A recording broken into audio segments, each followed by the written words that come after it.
We've got a lot of stuff coming your way in the next 5 weeks. Welcome to the preview, part 1. In our most recent Ask the Devs video, our dev guests announced that the 1.0 release of Dirty Bomb will be in the first half of this year.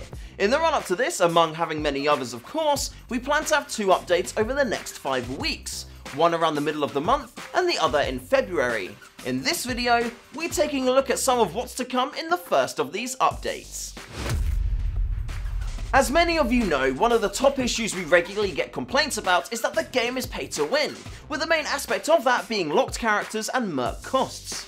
We plan to address this by introducing a new bundle called the All Merc Pack.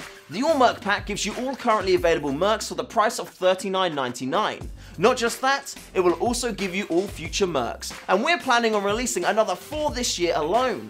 There will also be the Elite All Merc Pack, which again contains all mercs, but also includes 5 Obsidian Operative loadout cards. 5 you say? But that means... Next on our roster of mercs to get the Obsidian treatment is the Femme Fatale Sniper, Amy.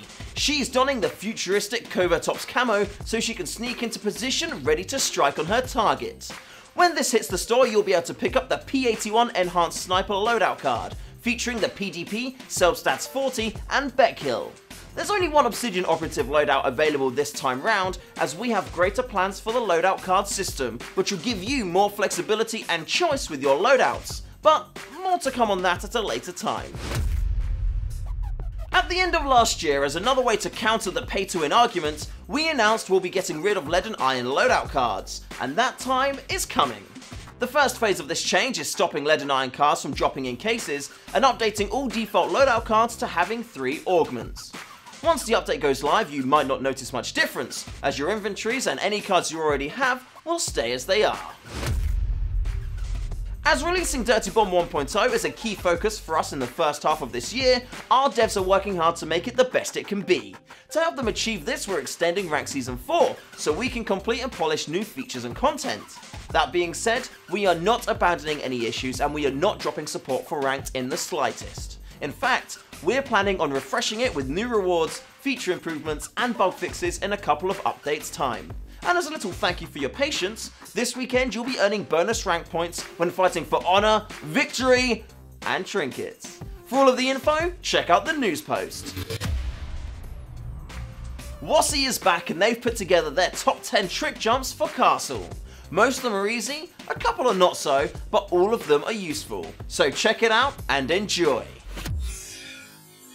Last week, the most reported issues were weapon balance, pay to win, and loadout cards. For weapon balance, we'll be having another pass in the next update, so this should help improve things further. For pay to win, we have a lot of updates coming to address this opinion and issue, including the All Merc packs and removing Lead and Iron loadout cards. And for loadout cards, with the removal of Lead and Iron, we're updating all default loadout cards to include 3 augments. To find out what those are, check out the news post. Now hit that big old subscribe button. And don't worry, we haven't forgotten about Hunter. We'll give you some more info on him in a couple of weeks.